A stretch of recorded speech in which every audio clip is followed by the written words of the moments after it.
ne domin in diba yanayin da makaranta take ciki, in diba wasu matsaloli da kuke fuskanta kuma mu yi tunanin samun musu mafita.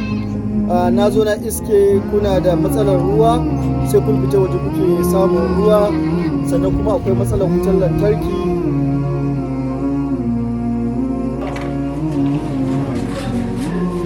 What other problem are you facing? Go ahead.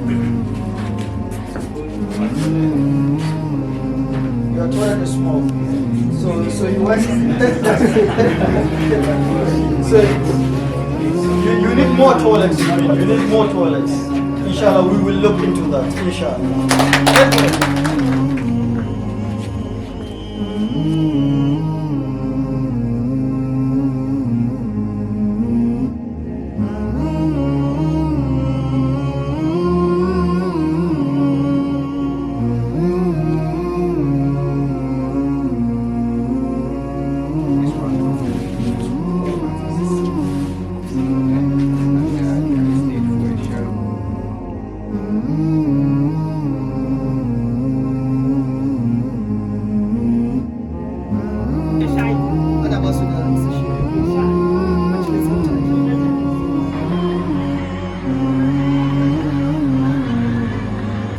Kwamishina ya gari ya dace ya ziyarci wannan makarantar bayan Allah ya kawo mata ziyara ya ga mina na suka bukata, kuma alhamdulillah ya ga ababe wajen makarantar ke ɗakin, kuma ya ga iya kokarin da suke da kuma ci gaban makarantar, kuma ya yaba wurin yaba inda ya kamata mu gyara, kuma ya shawarci da cewa mu gyara.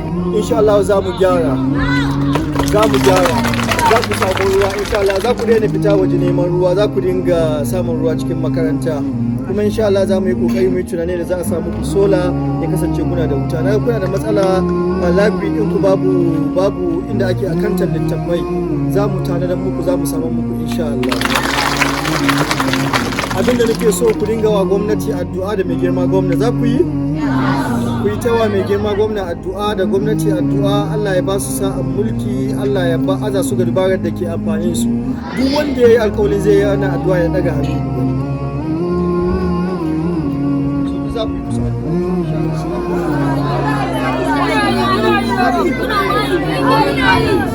Duk kuka yi karatu, duk lokacin da kuke sallah da sauransu ku yi addu'a, Allah ya kawo tsaro a jihar Sokoto. Za ku yi insha Allah? Allah ya karba.